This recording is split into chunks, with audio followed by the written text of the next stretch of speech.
اعوذ باللہ من الشیطان الرجیم بسم اللہ الرحمن الرحیم۔ اولاد کی تربیت سے متعلق مضمون چل رہا ہے۔ علماء نے لکھا ہے کہ جب کوئی بھی عورت اپنے خامن سے حاملہ ہو، اس کو چاہیے کہ اللہ رب العزت کا شکر ادا کرے کہ اللہ رب العزت نے اس کو ماں بننے کی سعادت عطا فرمائی۔ یہ اولاد کی نعمت اللہ رب العزت کی طرف سے ہوتی ہے۔ کتنے لوگ ہیں کہ جن کے پاس مال بھی ہے، حسن و جمال بھی ہے، دنیا کی سب نعمتیں ہیں، مگر اولاد جیسی نعمت سے محروم ہوتے ہیں۔ مختلف ممالک میں جا کر علاج معالجہ کرواتے ہیں، حکیم ڈاکٹر کی ہر دوائی استعمال کرتے ہیں، لیکن اولاد نہیں ہوتی۔ یہ بازار سے خریدنے والی چیز نہیں، یہ تو اللہ کے خزانوں کی نعمت ہے، جسے چاہیں عطا فرما دیں۔ تو جب کوئی عورت حاملہ ہو، حدیث پاک میں آتا ہے جس لمحہ حمل ٹھہرے اللہ رب العزت اس کے پچھلے سب گناہوں کو معاف فرما دیتے ہیں۔ یہ اس لیے کہ اب یہ بوجھ اٹھا رہی ہے، اور جب کسی پر بوجھ ڈالا جائے تو اس کی رعایت بھی کی جاتی ہے۔ چنانچہ اللہ رب العزت کی طرف سے بچے کی بنیاد پڑتے ہی ماں کے پچھلے سب گناہ معاف کر دیے جاتے ہیں۔ اکثر اس کو یہ الفاظ پڑھنے چاہیے، اللہم لک الحمد ولک الشکر، اللہ سب تعریفیں آپ کے لیے ہیں اور آپ ہی کا میں شکر ادا کرتی ہوں۔ بلکہ 2 رکعت نفل اگر شکرانے کے پڑھے تو اور بہتر ہے۔ پھر اس کے بعد اپنی صحت کا ہر وقت خیال رکھے، کھانے میں تازہ سبزیاں استعمال کرے۔ علماء نے کتابوں میں لکھا ہے کہ جو عورت حمل کے دوران دودھ کا کثرت سے استعمال کرے تو اس کا بچہ ہونے والا خوبصورت بھی ہوتا ہے اور عقل مند بھی ہوتا ہے، اور اس کو کئی 100 سال کے حکماء نے تجربے کے بعد تصدیق ثابت کر دی۔ کئی عورتیں تو دودھ استعمال کر لیتی ہیں، عادت ہوتی ہے، اور کچھ عورتوں سے دودھ پیا ہی نہیں جاتا۔ ان کو چاہیے کہ وہ دودھ کے پروڈکٹ استعمال کریں، کسٹرڈ بنا کے استعمال کر سکتی ہیں، آئس کریم استعمال کر سکتی ہیں، کھیر استعمال کر سکتی ہیں۔ دودھ کسی نہ کسی شکل میں اگر ان کے پیٹ میں جائے گا تو یہ بیلنس ڈائٹ ہے، ہر وٹامن اور ہر پروٹین اس کے اندر موجود ہے، تو بچے کے لیے جو ریکوائرمنٹ ہوگی وہ ماں کی طرف سے اس بچے کو ملتی چلی جائے گی۔ یہ تجربہ شدہ بات ہے کہ دودھ کے زیادہ استعمال کرنے سے بچہ خوبصورت بھی ہوتا ہے، عقل مند بھی ہوتا ہے۔ دودھ پینے کی دعا نبی علیہ السلام نے یہ بتلائی، اللہم بارک لنا فیہ وزدنا منہ۔ ابتدا کے 3 مہینے اور آخر کے 3 مہینے ایسے ہوتے ہیں کہ شوہر کے ساتھ مخصوص تعلقات سے پرہیز کرنا چاہیے۔ حمل کے دوران جتنا بھی عرصہ ہو، عورت کو چاہیے کہ وہ نیک لوگوں کے واقعات پڑھے، اللہ رب العزت کی قدرت کی نشانیوں میں غور کرے، نبی علیہ السلام کی سیرت کے متعلق کتابیں پڑھے، جنت کے باغات اور جنت کی زندگی کے بارے میں زیادہ سوچے، اس لیے کہ ماں کی سوچ کے بچے پر بایولوجیکل اثرات ہوتے ہیں۔ جتنا یہ اچھی چیزوں کے بارے میں سوچے گی، اتنا ہی بچے کی جو نشو و نما ہوگی اس کے بطن میں وہ اچھی ہوگی۔ بلکہ اگر کوئی نیک ماڈل جیسے انسان کے ذہن میں ہوتا ہے کہ میرا بیٹا ہو تو ایسا ہو اور بیٹی ہو تو ایسی ہو، تو ایسے نیک لوگوں کے خیالات اگر ذہن میں ہوں گے تو اس کے جینیٹیکلی بچے کے اوپر اثرات ہوں گے۔ اس لیے ہمیشہ اچھی سوچ رکھنی چاہیے اور اچھی چیزوں کے بارے میں سوچتے رہنا چاہیے۔ شوہر پر یہ ذمہ داری ہوتی ہے کہ وہ اپنی بیوی کو حمل کے بعد زیادہ آرام پہنچائے، خاص طور پر اس کو ذہنی پریشانی سے بچائیں۔ اگر شوہر کی وجہ سے، ساس یا نند کی وجہ سے حاملہ عورت کو ذہنی دباؤ کا شکار ہونا پڑے تو یہ شرعاً گناہگار ہوں گے۔ بہت زیادہ اس کا لحاظ اور خیال کرنا چاہیے۔ خود عورت کو چاہیے کہ وہ جھوٹ غیبت سے بچے، گناہ والے کاموں سے بچے، اس لیے کہ اس کی نیکی کے اثرات بھی اس کے بچے پر ہوں گے اور اس کے گناہ کے اثرات بھی اس کے بچے پر ہوں گے۔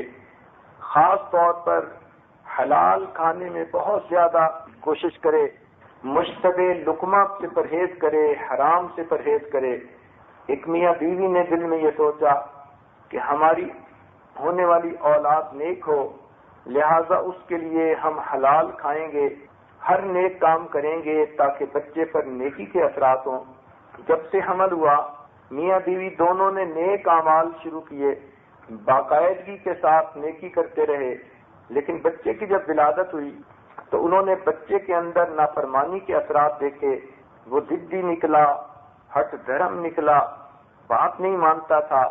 تو ایک مرتبہ دونوں میاں بیوی سوچ رہے تھے کہ ہم نے اتنی محنت کی، نتیجہ برآمد نہ ہوا، آخر کیا بات ہے۔ سوچتے سوچتے بالآخر بیوی کے دل میں خیال آیا، اس نے کہا واقعی ہم سے غلطی ہو گئی۔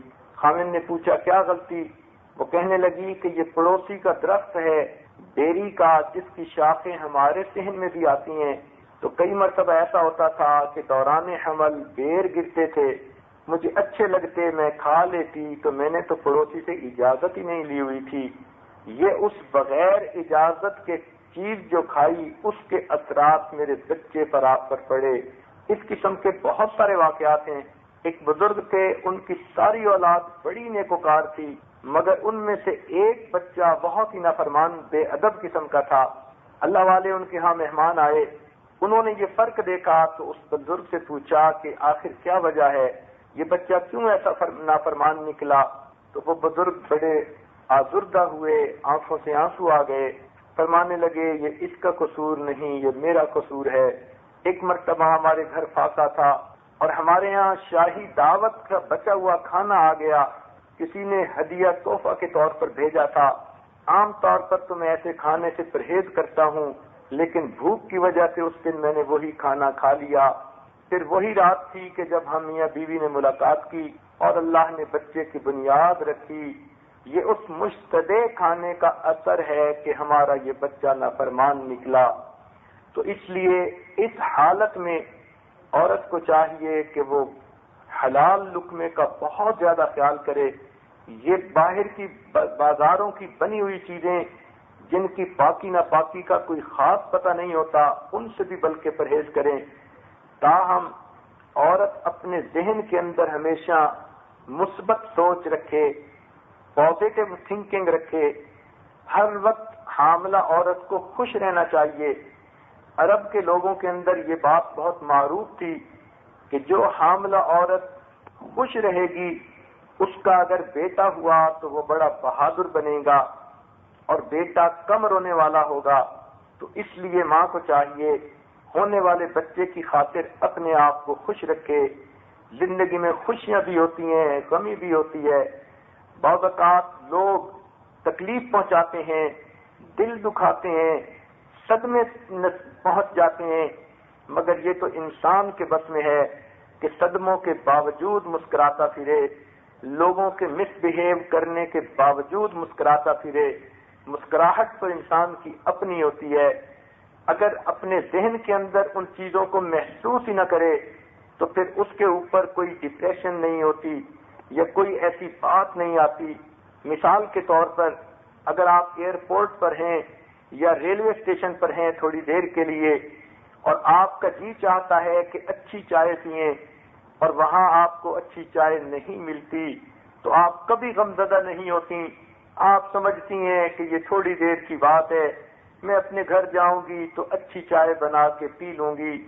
بالکل اسی طرح اللہ والے بھی سوچتے ہیں یہ دنیا گزرگاہ مسافر گاہ کی مانند ہے۔ اگر یہاں انسان کو بہت خوشیاں نہ بھی ملیں تو کون سی ایسی بات ہے، انشاءاللہ جنت میں جا کر خوشیوں بھری زندگی گزاریں گے۔ اس لیے اگر آپ کو کوئی صدمے والی چیز پہنچ بھی جائے تو اس کو اپنے ذہن سے ہٹا دیں، ایسے سمجھیں کہ جیسے کچھ ہوا ہی نہیں، بلکہ اگر آپ کو کوئی دکھ دے دے یا کسی نعمت سے محروم کر دیا جائے تو آپ اللہ تعالیٰ کی ان نعمتوں کا خیال کریں جو اللہ نے بن مانگے آپ کو عطا کی ہیں۔ آپ سوچیں مجھے اللہ نے عقل عطا فرمائی، شکل عطا فرمائی، مجھے اللہ نے صحت عطا فرمائی، صحیح سالم ہاتھ پاؤں عطا فرما دیے، گویائی عطا فرمائی، بینائی عطا فرمائی، یہ سب دولتیں اللہ نے بن مانگے عطا کی، مجھ پر تو اللہ رب العزت کی بڑی نعمتیں ہیں، میں تو ان کا شکریہ بھی ادا نہیں کر سکتی۔ تو جب انسان ایسی چیزوں کو دیکھتا ہے تو بے اختیار دل سے الحمدللہ کے الفاظ نکلتے ہیں۔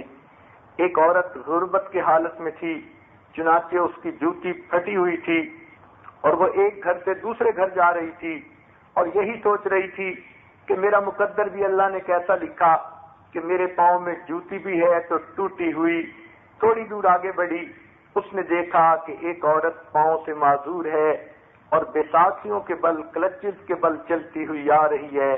اب اس کے دل پر چوٹ پڑی، اللہ میں تو جوتی کے ٹوٹنے کا شکوہ کر رہی تھی، یہ بھی تو خدا کی بندی ہے جس کی ٹانگیں بھی صحیح نہیں اور وہ بیچاری معذور ہے اور چل رہی ہے۔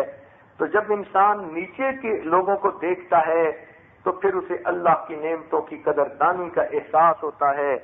اس لیے چاہیے کہ اگر ایسی کوئی بات آپ کو ناپسندیدہ پیش کی آئے تو اللہ رب العزت کی نعمتوں کو غور کریں اور شکر ادا کریں۔ انسان کی اپنی سوچ ہوتی ہے۔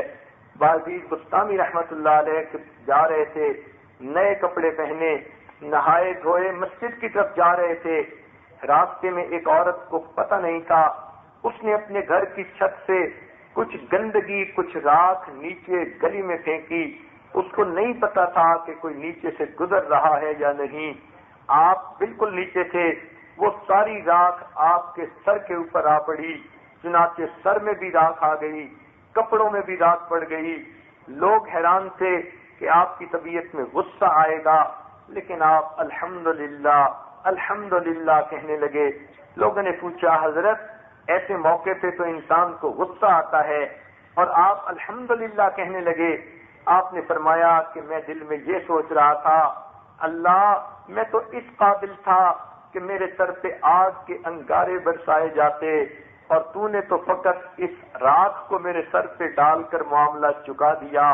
تو سوچئے ان کے سر پہ راکھ پڑی اور ابھی بھی سوچتے ہیں کہ میں تو انگارے سر پہ برسائے جانے کے قابل تھا۔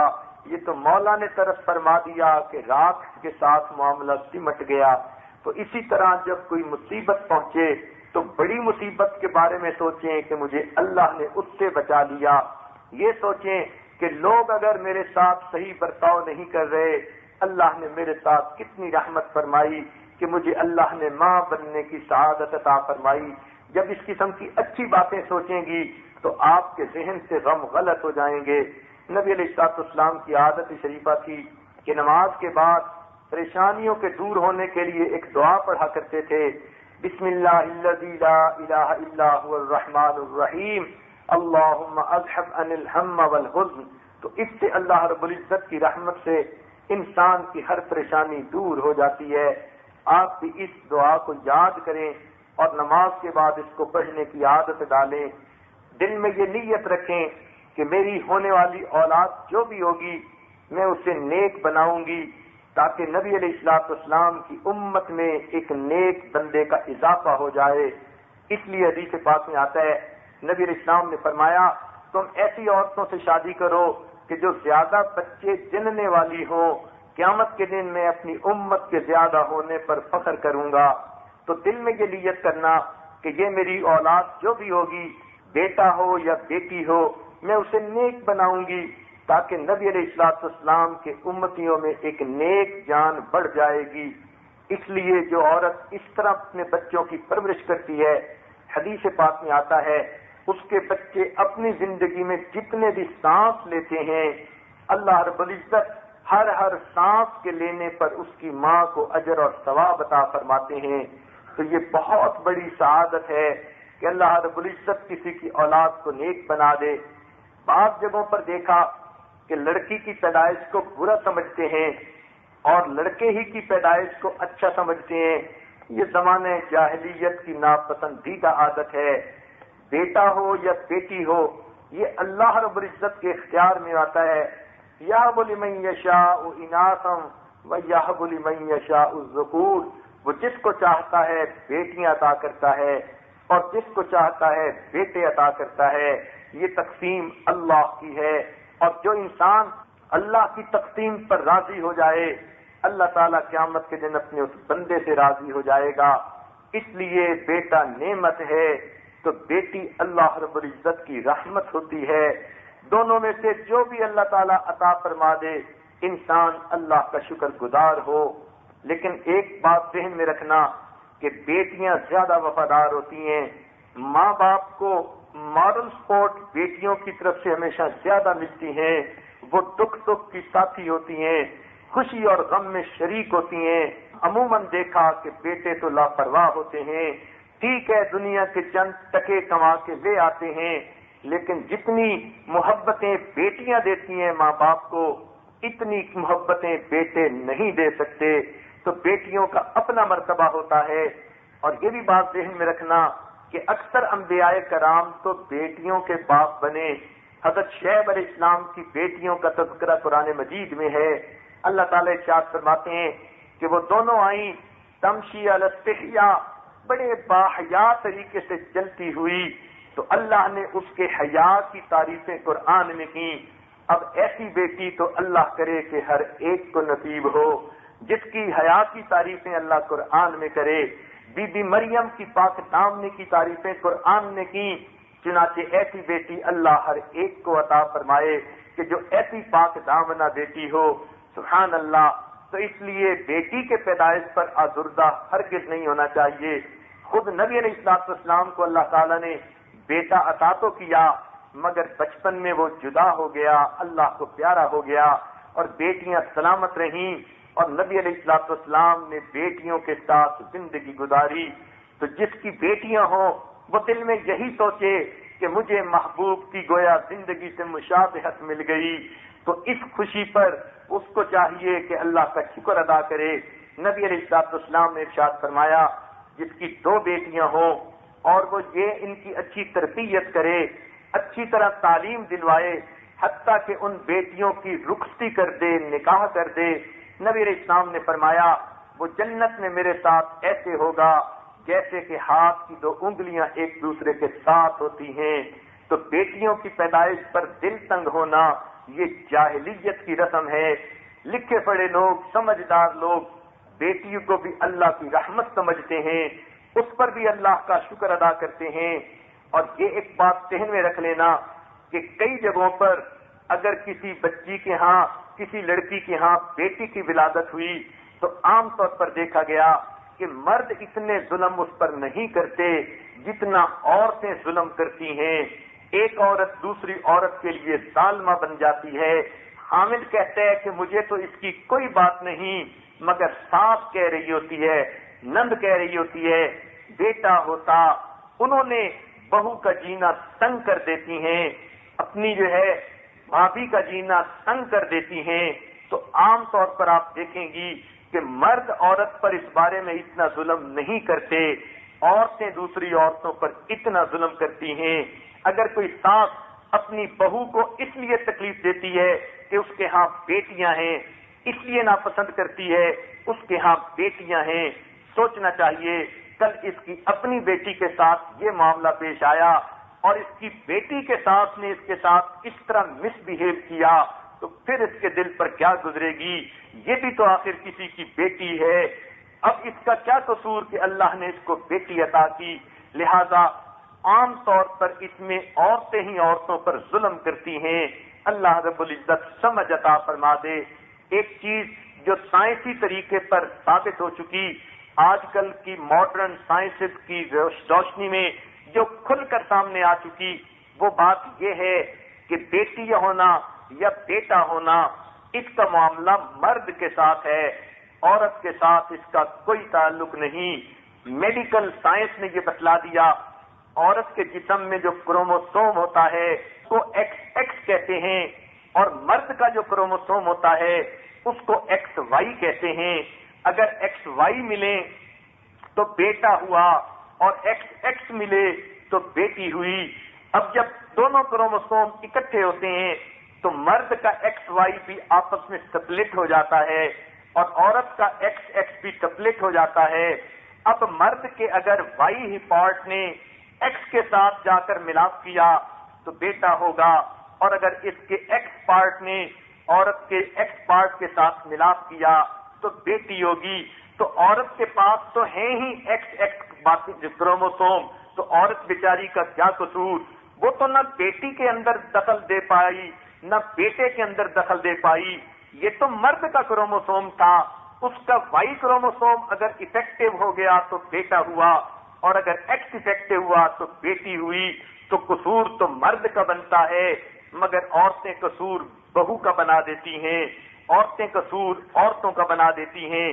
تو میڈیکل سائنس نے اس بات کو ثابت کر دیا، بیٹا ہونا بیٹی ہونا اس کا تعلق بیوی سے نہیں خاوند کے ساتھ ہوتا ہے. مگر عام طور پر بیچاری ماں کے اوپر مصیبتیں بن جاتی ہیں، یہ تو بیٹیوں والی ماں ہے، حالانکہ ماں کا اس میں کوئی قصور نہیں ہوتا. اس لیے خاوندوں کو بھی چاہیے کہ وہ بیوی کو اس بارے میں مت پریشان کریں. اگر کسی کی بیٹیاں ہو رہی ہیں تو یہ تو اللہ کی طرف سے ہے اور معاملہ تو مرد کا ہے، قصور تو مرد کو اپنے ذمہ لینا چاہیے، مگر بیچاری عورت کو پریشان کر دیا جاتا ہے. تو سائنس نے آج اس چیز کو 100% ثابت کر دیا کہ اس میں عورت کا کوئی قصور نہیں ہوتا. لہذا بیٹی ہونے پر عورت کے ساتھ نفرت کرنا، اس کو برا سمجھنا اور یہ کہنا کہ میں تو بیٹے کی دوسری شادی کروں گی، اس کی تو بیٹیاں ہی ہوتی ہیں، یہ جاہلوں والی باتیں ہیں.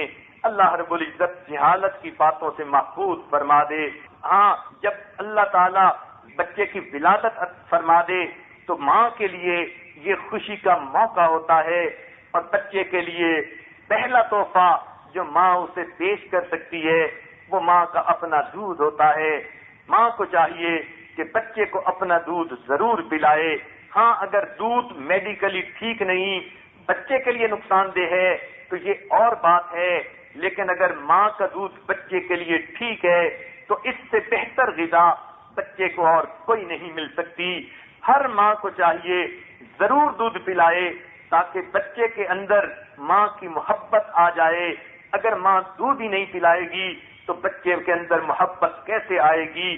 عام طور پر کئی بچیاں اپنی سمارٹنیس کو سامنے رکھتے ہوئے دودھ پلانے سے گھبراتی ہیں اور شروع سے ہی بچے کو ڈبوں کے دودھ پہ لگا دیتی ہیں. پھر جب ڈبے کے دودھ پی کے بچے بڑے ہوتے ہیں ماں کو ماں نہیں سمجھتے. اس لیے کسی شاعر نے کہا، طفل سے بو آئے کیا ماں باپ کے اتوار کی، طفل سے بو آئے کیا ماں باپ کے اتوار کی، دودھ ڈبے کا پیا تعلیم ہے سرکار کی. جب نہ دین کی تعلیم پانی ہے نہ ماں کا دودھ پینا ہے تو پھر اس میں اچھے اخلاق کہاں سے آئیں گے؟ اس لیے ایک ماں اپنے بیٹے سے ناراض ہوئی، کہنے لگی بیٹے تمہیں میری بات نہ مانی تو میں تمہیں کبھی اپنا دودھ معاف نہیں کروں گی. اس نے مسکرا کے کہا، امی میں تو نیڈو کے ڈبے کا دودھ پی کے بڑا ہوا، آپ نے تو دودھ پلایا ہی نہیں، مجھے معاف کیا کریں گی؟ تو ایسا جو ہے واقعی دیکھا گیا کہ ڈبوں کے دودھ کے اثرات اور ہوتے ہیں، ماں کے دودھ کے اثرات اور ہوتے ہیں. ماں کو چاہیے بچے کو جب دودھ پلائے خود بسم اللہ پڑھ لے، اور جتنی دیر بچہ دودھ پیتا رہے ماں اللہ کے ذکر میں مشغول رہے، ماں اللہ رب العزت کی یاد میں مشغول رہے، ماں دعائیں کرتی رہے، اللہ میرے دودھ کے ایک ایک قطرے کے بدلے میں میرے بیٹے کو علم کا سمندر عطا فرما. تو ماں کی اس وقت کی دعائیں اللہ کے ہاں قبول ہوتی ہیں. ہمارے مشائخ جو پہلے گزرے ان کی ماؤں نے تو تربیت ایسی کی کہ باوضو اپنے بچوں کو دودھ پلاتی تھیں، مگر آج اگر کوئی باوضو دودھ پلائے تو وہ بڑی خوش نصیب ہے، اور اگر نہیں پلا سکتی تو کم از کم دودھ پلاتے ہوئے دل میں اللہ کا ذکر تو کر سکتی ہے. اور یہ نہ کریں کہ ادھر دودھ پلا رہی ہیں، ادھر بیٹھی ڈرامہ دیکھ رہی ہیں، ادھر فلم کا منظر دیکھ رہی ہیں، ادھر طبلے کی تھاپ پہ تھرکتے ہوئے جسم دیکھ رہی ہیں. اگر گناہ کی حالت میں دودھ پلائیں گی یہ بچہ نافرمان بنے گا، اللہ رب العزت کا بھی اور ماں باپ کا بھی، اور بعد میں رونے کا پھر کیا فائدہ؟ اس لیے بچپن سے ہی بچے کی ترتیب ٹھیک رکھی جائے. اگر ماں کا دودھ کم ہو اس کو چاہیے کہ ڈاکٹر سے مشورہ کر کے اپنا علاج کروائے. فوراً ڈبے کے دودھ پہ ڈالنے کی کیا ضرورت؟ بچیاں عام طور پر یہ غلطی کر لیتی ہیں، سمجھتی ہیں ہمارا دودھ پورا نہیں اور تھوڑا تھوڑا ساتھ ڈبے کا دینا شروع کر دیتی ہیں. اب ڈبے کے دودھ کا ذائقہ کچھ اور، ماں کا ذائقہ کچھ اور۔ عام طور پر بچے ماں کا دودھ پینا چھوڑ کر ڈبے کا دودھ لینا شروع کر دیتے ہیں، تو ایسا ہرگز نہ کریں جب تک کوئی بہت بڑی مجبوری نہ ہو، ورنہ تو بچے کو اپنا دودھ پلائیں اور پھر دیکھیں کہ آپ کی محبت بچے کے دل میں کیسے سرایت کر جاتی ہے۔ یہ ماں اپنا دودھ پلائے گی تو بچے کے اندر ماں کے اخلاق بھی آئیں گے، ماں کی ایمانی کیفیت کی برکات بھی بچے کے اندر آئیں گی۔ اور یہ بھی ذہن میں رکھنا، اکثر عورتیں جو ڈبوں کے دودھ پلاتی ہیں تو ان کے بچے بیمار رہتے ہیں، اس بیماری کا سبب ان کے فیڈر اور ان کی چوسنیاں ہوتی ہیں۔ یہ فیڈر اور چوسنیاں تو بیماری کے جو ہے وہ سینٹر ہوتے ہیں، یہاں پر جراثیم بیکٹیریا پرورش پاتا ہے، لاکھوں کروڑوں کی تعداد میں۔ آپ جتنا مرضی ان کو دھوتی رہیں، جتنا مرضی ان کو گرم پانی میں ڈالتی رہیں، کیونکہ وہ ربر کے بنے ہوتے ہیں، اس لیے اس کے اندر بیکٹیریا کا چھپنا آسان ہوتا ہے۔ یا تو یہ کریں، اگر ڈبے ہی کا دودھ مجبوراً پلانا ہے، ہر دوسرے تیسرے دن اس کی چوسنی اور فیڈر کا نپل بدلتے رہیں تاکہ بیکٹیریا اس میں پیدا ہی نہ ہو سکے۔ اور اگر اتنا افورڈ نہیں کر سکتی تو پھر دوسرا طریقہ یہ ہے کہ بچے کو اسٹیل کے برتن اور چمچ کے ساتھ دودھ پلائیں۔ جو ماں بچے کو اسٹیل کے برتنوں میں، صاف برتنوں میں دودھ پلاتی ہے، اس بچے کے پیٹ میں کوئی خرابی نہیں آتی۔ تو یا تو اپنا دودھ پلائیں یا اسٹیل کے برتنوں میں چمچ کے ساتھ دودھ پلائیں۔ اور اگر یہ بھی نہیں کر پاتی اور فیڈر چوسنی دینی پڑتی ہے تو پھر ہر دوسرے تیسرے دن اس کو بدلتی رہیں۔ ایک فیڈر مہینہ چلانا وہ تو بچے کے منہ میں بیکٹیریا کی ایک بریگیڈ فوج داخل کرنے کے مانند ہے۔ اب یہ بچہ بیمار ہوگا مگر قصور ماں کا ہوگا۔ معصوم بچے ہوتے ہیں، ماں باپ کی لا علمی اور لاپرواہیوں کی وجہ سے بیچارے صحت کی بجائے بچپن سے بیمار ہوتے ہیں، ساری عمر اس کمزوری کے اثرات ہوتے ہیں۔ اس لیے سب سے اچھا تو یہی کہ اپنا دودھ ہو جس کی برکتیں بھی ساتھ جا رہی ہوں۔ جب بچے کی پیدائش ہو تو بچے کی تحنیک کروانا سنت ہے کہ کسی نیک بندے کے منہ میں دی ہوئی کوئی کھجور ہو، چپائی ہوئی کھجور ہو یا کوئی شہد ہو، تو ایسی کوئی چیز بچے کے منہ میں ڈالنا، یہ اللہ کے نیک بندوں کا سلاوہ جب بچے کے منہ میں جاتا ہے اس کی اپنی اپنی برکات ہوتی ہیں۔ چنانچہ یہ تحنیک کسی نیک بندے سے کروانی چاہیے، وہ مرد بھی ہو سکتا ہے، عورت بھی ہو سکتی ہے، اس کی ہم نے بڑی برکات دیکھی ہیں۔ اسی لیے جو حاملہ ہوتی ہیں بچیاں وہ پہلے سے ہی تحنیک کے لیے کچھ نہ کچھ تیار کروا کے رکھ لیتی ہیں، موقع پہ تو کہیں نہیں بھاگا جاتا، تو اس لیے اس کا بھی خاص خیال رکھنا چاہیے۔ تحنیک کروانے کے بعد بچے کے دائیں کان میں اذان اور بائیں کان کے اندر اقامت کہی جاتی ہے۔ یہ اللہ رب العزت کا نام ہے جو اس بچے کے دونوں کانوں میں لیا جاتا ہے۔ سبحان اللہ، چھوٹی عمر میں بچہ ابھی سمجھ بوجھ نہیں رکھتا مگر اللہ نے اس کے کانوں میں اپنی بلندی اور اپنی عظمتوں کے تذکرے کروا دیے۔ ایک کان میں بھی اللہ اکبر کہتے ہیں، دوسرے میں بھی اللہ اکبر کہتے ہیں، گویا اللہ کی عظمت اس کو سکھا دی گئی۔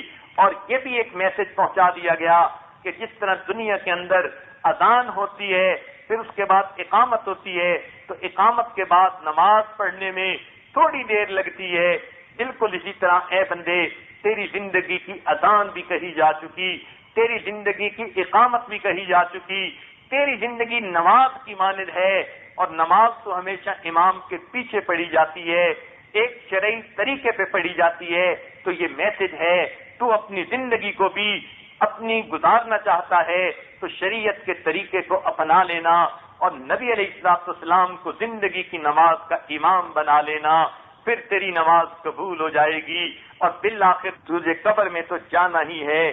تو یہ ابتدا میں اللہ رب العزت کا پیغام اس بچے کے ذہن میں پہنچا دیا جاتا ہے۔ بزرگوں کی دعا تو جنت کی ہوا ہوتی ہے، اس بچے کا نام ہمیشہ اچھا رکھیں۔ اللہ رب العزت کو عبداللہ نام سب سے زیادہ پسند ہے، عبد الرحمن نام پسند ہے، عبد الرحیم نام پسند ہے۔ ایسے نام رکھیں قیامت کے دن جب پکارے جائیں تو اللہ رب العزت کو اس بندے کو جہنم میں ڈالتے ہوئے حیا محسوس ہو، اللہ تعالیٰ محسوس فرمائیں کہ میرا بندہ میرے رحمت والے نام کے ساتھ ساری زندگی پکارا جاتا رہا، اب اس کو میں جہنم میں کیسے ڈالوں؟ ایسا نام ہونا چاہیے۔ آج کل کی بچیاں وہ نئے نئے ناموں کی خوشی میں بے معنی قسم کے نام رکھ دیتی ہیں، الٹے سیدھے نام جس کا نہ ماں کے اس کے معنی کا پتہ نہ کسی اور کو پتا، محمل قسم کے نام رکھ دیتی ہیں۔ یہ بچے کے ساتھ زیادتی ہوتی ہے۔ بچے کے حقوق میں سے ہے ماں باپ ایسا نام رکھیں کہ جب بچہ بڑا ہو اور اس نام سے اس کو پکارا جائے تو بچے کو خوشی ہو۔ یہ بچے کا حق ہے جو ماں باپ کے اوپر ہوتا ہے۔ اس لیے بچے کو اچھا نام ہمیشہ دیں، انبیاء کے ناموں میں سے نام دیں، صحابہ کرام کے ناموں میں سے نام دیں، اولیاء کرام کے ناموں میں سے نام دیں۔ ایک روایت میں آتا ہے جس گھر کے اندر کوئی بچہ محمد نام کا ہوتا ہے، اللہ رب العزت اس نام کی برکت سے سب اہل خانہ کو جہنم کی آگ سے بری فرما دیتے ہیں۔ تو محمد کا نام، احمد کا نام بہت پیارا۔ ہمارے مشائخ تو 10 نسلوں تک باپ کا نام محمد، پھر بیٹے کا نام محمد، پھر اس کے بیٹے کا نام محمد، پھر اس کے بیٹے کا نام محمد، یہ نام اتنا پیارا تھا کہ 10 نسلوں تک یہی نام چلتا چلا جاتا تھا۔ لیکن آج کل اس نام کو رکھ تو دیتے ہیں، ساتھ کوئی دوسرا لفظ لگا دیتے ہیں اور نام زیادہ دوسرا مشہور ہوتا ہے۔ مثلا محمد اویس نام رکھا، اب اویس زیادہ مشہور کر دیا، محمد کا نام کوئی جانتا بھی نہیں۔ اس لیے محمد نام اللہ رب العزت کو پیارا ہے، احمد نام قرآن میں ہے، اللہ رب العزت کو پیارا ہے۔ چاہیں تو محمد احمد نام بھی رکھ سکتی ہیں، بہت پیارا نام ہے۔ عبداللہ رکھ سکتی ہیں، عبداللہ ابراہیم رکھ سکتی ہیں۔ اللہ کے نیک بندوں، اللہ کے اولیاء، اللہ کے جو پیغمبر علیہ السلام ہیں ان کے ناموں پہ اپنے بچوں کے نام رکھیں تاکہ قیامت کے دن انہی کے ساتھ ان کا حشر ہو جائے اور اللہ رب العزت کی رحمت ہو۔ بچیوں کے نام بھی اسی طرح جو ہے صحابیات کے ناموں پہ رکھیں، ام المؤمنین کے ناموں پہ رکھیں، نبی علیہ السلام کی بیٹیوں کے ناموں پہ رکھیں۔ بچیوں کے نام بھی اچھے رکھیں، ایسے نام نہ رکھیں کہ جن ناموں کا کوئی مطلب بھی نہ ہو۔ بہرحال اس بات کا بھی خاص خیال رکھیں، جب بچے کی ولادت ہو 7ویں دن عقیقہ کرنا سنت ہے۔ بیٹے کے لیے 2 بکرے اور بیٹی کے لیے 1 بکرا، یہ خوشی کا اظہار ہے۔ خود بھی اس کو کھائیں، رشتہ داروں کو بھی کھلائیں، غرباء کو بھی دیں، یہ اس کے لیے ہر طرح کی اجازت ہوتی ہے جب بچے کی ولادت ہو جائے۔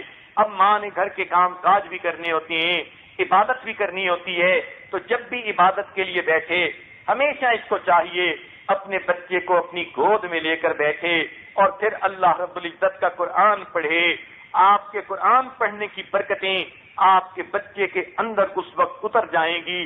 چنانچہ ایک مشہور واقعہ ہے، ایک ماں باپ نے اپنے بچے کو مدرسے میں داخل کیا، بچے نے پڑھنا شروع کیا، کچھ عرصے کے بعد باپ مدرسے میں پہنچا، میں اپنے بچے کی کارکردگی کا جائزہ لوں تو قاری صاحب سے پوچھا، انہوں نے بتایا کہ اس بچے نے 3 پارے تو اتنا جلدی حفظ کر لیے ہمیں یقین نہیں آتا، ایسے لگتا ہے کہ جیسے یہ پہلے سے حافظ تھا۔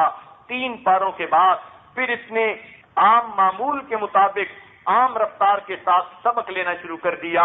تو خامن نے یہ بات آ کر اپنی بیوی کو بتائی تو یہ سن کر بیوی مسکرا پڑی۔ خامن نے پوچھا اس میں مسکرانے والی بات کون سی ہے؟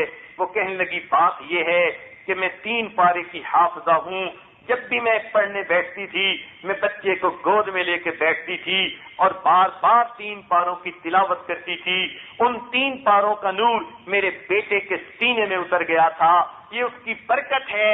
جب یہ مدرسے میں گیا تو 3 پاروں کا حافظ جلدی بن گیا، جیسے پہلے سے اللہ نے نور اس کے دل میں رکھ دیا ہو۔ تو ماں کی تلاوت کے اثرات بچے کے اوپر پڑا کرتے ہیں۔ اس لیے جب بھی دعا مانگنے بیٹھیں، قرآن پڑھنے بیٹھیں، عبادت کرنے بیٹھیں تو بچے کو کوشش کریں اپنی گود میں لیں۔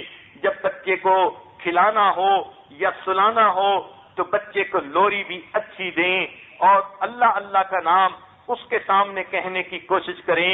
حدیث پاک میں آتا ہے کہ جس ماں نے یا باپ نے بچے کی تربیت ایسی کی کہ اس نے بولنا شروع کیا اور اس نے سب سے پہلے اللہ کا نام زبان سے نکالا، اللہ تعالیٰ اس کے ماں باپ کے پچھلے سب گناہوں کو معاف فرما دیتے ہیں۔ اب یہ کتنا آسان کام ہے، لیکن بچیاں اس طرف توجہ نہیں دیتی، کئیوں کو تو پتہ ہی نہیں ہوتا۔ تو بچوں کے سامنے ابو اور امی کا لفظ پہلے نہ کہیں، ہمیشہ اللہ کا لفظ کہیں، بار بار اللہ کا لفظ کہیں۔ جب آپ اللہ کا لفظ کہیں گی اور جو بھی اٹھائے اس کو تلقین کریں کہ وہ بچے کے سامنے فقط اللہ کا نام لیں۔ جب بار بار اللہ اللہ اللہ کا لفظ لیں گی تو بچہ بھی اللہ ہی کا لفظ بولے گا۔ علماء نے لکھا ہے کہ حرکات 3 ہوتی ہیں، ایک فتح، ایک ضمہ اور ایک کسرہ۔ اس میں سب سے آسان چیز جو بولی جا سکتی ہے اس کو فتحہ کہتے ہیں، یہ سب سے زیادہ اخف الحرکات ہے، اس لیے پیش اور دیر کا لفظ لینا وہ بچے کے لیے مشکل ہوتا ہے، زبر کا لفظ لینا آسان ہے۔ تو اس سے بھی معلوم ہوا کہ اگر اللہ کا لفظ لیا جائے گا تو یہ بچے کے لیے سب سے آسان لفظ ہے جو بچہ سیکھ سکتا ہے، اور اس پر انسان کو اللہ کی طرف سے انعام بھی ملے گا کہ بچے نے اللہ کا نام پکارا، ماں باپ کے پچھلے گناہوں کی مغفرت ہو گئی۔ تو بچے کے سامنے کثرت کے ساتھ اللہ کا نام لیتی رہیں، اور اگر اس کو سلانا پڑے تو اس وقت لوری بھی اس کو ایسی دیں کہ جو پیار والی ہو، نیکی والی ہو۔ پہلی وقت کی مائیں اپنے بچوں کو لوری دیتی تھیں، حسبی ربی جل اللہ، ما فی قلبی غیر اللہ، نور محمد صلی اللہ، لا الہ الا اللہ۔ یہ لا الہ الا اللہ کی ضربیں لگتی تھیں تو بچے کے دل پہ اس کے اثرات ہوتے تھے، مائیں خود بھی نیک ہوتی تھیں۔ اس کے 2 فائدے، ایک تو ماں کا اپنا وقت ذکر میں گزرا، اور دوسرا بچے کو جو ہے اللہ کا نام سننے کا موقع ملا، لا الہ الا اللہ کی ضربوں کے اس کے دل پر اثرات ہوں۔ اور اگر اس کے علاوہ بھی کوئی لوری کہنی ہو تو وہ بھی نیکی کے پیغام والی ہو، نیکی کی باتوں والی ہو۔ ہماری عمر اس وقت 50 سال ہو گئی، لیکن 55 کے اندر جب ماں لوری دیتی تھی تو جو الفاظ وہ کہا کرتی تھی، بہن وہ الفاظ سناتی تھی کہ اس الفاظ سے لوری دیتے تھے۔ اب عجیب بات ہے، ایسے الفاظ وہ نقش ہو گئے، 50 سال کی عمر میں بھی یوں محسوس ہوتا ہے کہ لوری کے الفاظ کانوں میں گونج رہے ہیں۔ ماں کہتی تھی، اللہ اللہ لوری، دودھ بری کٹوری، زلفی دودھ پیے گا، نیک بن کر جیے گا۔ شاید یہ ماں کی وہ دعائیں ہیں، اللہ رب العزت نے نیکوں کے قدموں میں بیٹھنے کی جگہ عطا فرما دی۔ آج 50 سال نصف صدی گزر گئی، مگر وہ نیک بن کر جیے گا کہ الفاظ آج بھی ذہن کے اندر اپنے اثرات رکھتے ہیں۔ تو اس لیے ماں کو چاہیے کہ اگر لوری بھی دے تو ایسی ہو کہ جس میں نیکی کا پیغام بچے کو پہنچ رہا ہو۔ بچے کا دماغ کیمرے کی طرح ہوتا ہے، ہر چیز کا عکس محفوظ کر لیتا ہے، اسی لیے حکماء نے لکھا ہے کہ بچہ چھوٹا بھی صحیح، ماں کو چاہیے بچے کے سامنے کوئی بے شرمی والی حرکت نہ کریں، میاں بیوی کوئی ایسا معاملہ نہ کریں کہ یہ بچہ چھوٹا ہے اس کو کیا پتا۔ وہ اگرچہ چھوٹا ہوتا ہے لیکن اس کے ذہن کے بیک گراؤنڈ کے اندر یہ سب مناظر نقش ہو رہے ہوتے ہیں، اس لیے اس کا بڑا خیال رکھیں۔ بچے کا ایمان مضبوط کرنے کے لیے ماں کو چاہیے کہ کوشش کرتی رہے۔ اگر کبھی بچہ بڑا ہو گیا اور اس کو کوئی ڈرانے کی بات آئی، کبھی کتے بلے سے نہ ڈرائیں، کسی اور جن بھوت سے مت ڈرائیں۔ جب بھی کوئی بات ہو بچے کے ذہن میں اللہ کا تصور ڈالیں، بیٹا اگر تم ایسے کرو گے اللہ میاں ناراض ہو جائیں گے۔ اب جب آپ یوں پیار سے سمجھائیں گی اللہ میاں ناراض ہو جائیں گے تو وہ پوچھے گا کہ اللہ میاں کون ہیں۔ اب آپ کو اللہ رب العزت کا تعارف کروانے کا موقع مل جائے گا۔ آپ تعارف کروائیں، اللہ میاں وہ ہے جس نے آپ کو دودھ عطا کیا، اللہ میاں وہ ہے جس نے آپ کو سماعت دی، بصارت دی، جس نے آپ کو عقل عطا کی، جس نے مجھے بھی پیدا کیا، آپ کو بھی پیدا کیا، ہم سب اللہ کے بندے ہیں۔ جب آپ اللہ کی ایسی تعریفیں کریں گی اور اس کے انعامات کا تذکرہ کریں گی تو بچپن سے ہی بچے کے اندر کے مکان ہوں گے، ایسے زندگی ہوگی، ایسے سارا کچھ ہوگا۔ جب میں نے ساری باتیں اس بچے کو سنائی تو بچہ غور سے سنتا رہا، بہت چھوٹا تھا۔ جب اس نے ساری باتیں سن لی تو سننے کے بعد کہنے لگا، ابو ہم پھر جنت میں کب جائیں گے؟ مجھے اتنی اچھی اس کی بات لگی کہ دیکھو بچے کو جنت کی باتیں سنائی، ابھی سے پوچھ رہا ہے کہ ابو ہم پھر جنت میں کب جائیں گے، ابھی سے اس کو انتظار اور شوق نصیب ہو گیا۔ تو ماں کو بھی چاہیے اسی طرح بچے کے دل میں نیکی کے اثرات ڈالے اور اس کے دل میں ایمان اللہ کے ساتھ مضبوط کرے، صبر سے کام لے۔ اگر بچے سے کوئی غلطی بھی ہو جائے، ذرا سی غلطی پر ڈانٹ ڈپٹ کرنے بیٹھ جانا، یہ اچھی ماؤں کی عادت نہیں ہوتی۔ بچے کو عزت کے ساتھ ڈیل کریں۔ اگر آپ نے بچے کو عزت کے ساتھ ڈیل کیا تو بچے کے اندر اچھی شخصیت پیدا ہوگی، اور اگر آپ نے بات بات پہ ڈانٹنا شروع کر دیا تو بچے کی صفات کھل نہیں سکیں گی، اس کی شخصیت کے اندر قائدانہ صفات کبھی پیدا نہیں ہوں گی۔ اس لیے بچے کی تربیت کرنا ماں کا اولین فریضہ ہوتا ہے۔ بچے سے غلطی ہو جائے، کوئی نقصان ہو جائے تو بچے کو پیار سے سمجھائیں۔ مثال کے طور پر آپ کی بیٹی ہے، اس نے پانی پینا تھا، اب آپ کسی کام میں لگی ہوئی تھی، اس نے فریج کا دروازہ کھول دیا اور دروازہ کھول کے جب پانی نکالنے لگی تو کوئی کھانا بنا پڑا تھا جو دعوت کے لیے آپ نے پکایا تھا، مہمان آنے تھے، وہ کھانا پلیٹ سے نیچے گر کر ضائع ہو گیا۔ اب دیکھتے ہی غصے میں آ کے بیٹی کو کوسنا اور بیٹی کو ڈانٹنا یہ اچھی بات نہیں۔ آپ آئیں اور بیٹی کو پیار سے کہیں، بیٹی کوئی بات نہیں، یہ تو مقدر میں ایسے تھا،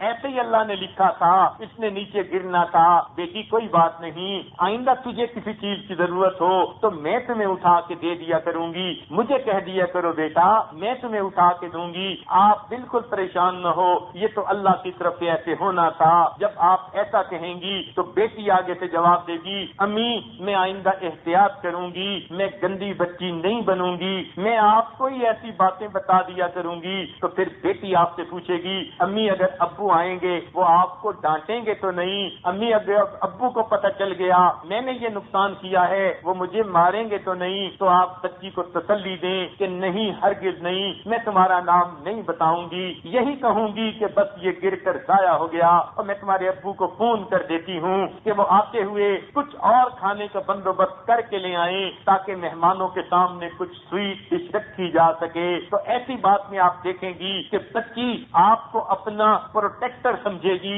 سر کا سایہ سمجھے گی، وہ سمجھے گی کہ ماں میرے عیبوں کو چھپاتی ہے اور میرا ساتھ دیتی ہے۔ بچپن میں جب ماں اپنے بچوں کے ہمدرد و غم گسار بنے گی تو بڑے ہو کر یہی بچی ہوگی جو آپ کے دکھ بانٹے گی اور آپ کی خدمت میں پوری زندگی گزار دے گی۔ اس طرح بچی کی اندر شخصیت کی عظمت کو پیدا کیجئے اور بچی کے دل میں اللہ رب العزت کی محبت پیدا کیجئے۔ جب کھانا ضائع ہو گیا اللہ کا تصور ڈالیے، اس کو ایسا منظور تھا تو ساتھ یہ بھی کہیے، بیٹی بس اللہ سے سامنے استغفار کر لو، اللہ نے ایک نعمت ہمیں دی تھی مگر ہم سے ضائع ہو گئی، آئندہ وہ ہمیں نعمتوں سے محروم نہ کرے۔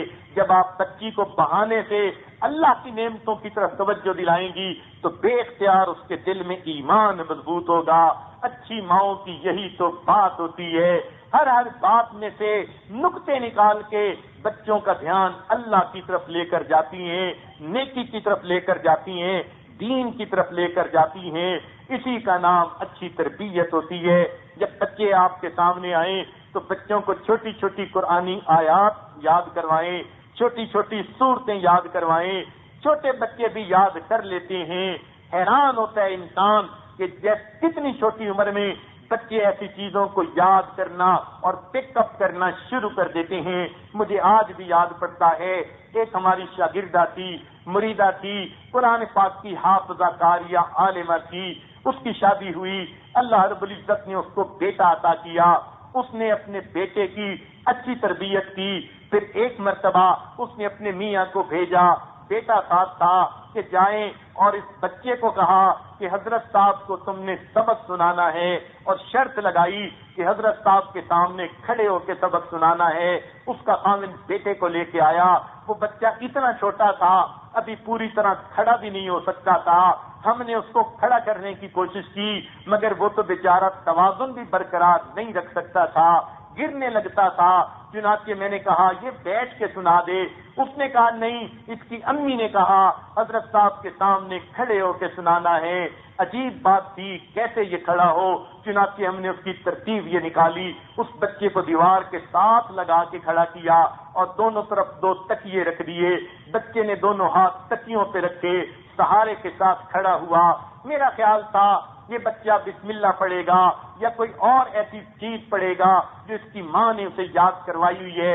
اتنا چھوٹا بچہ توپلی زبان سے تھوڑے تھوڑے گویا الفاظ بولنا بھی سمجھا تھا، لیکن جب اس بچے نے پڑھنا شروع کیا ہم تو حیران رہ گئے۔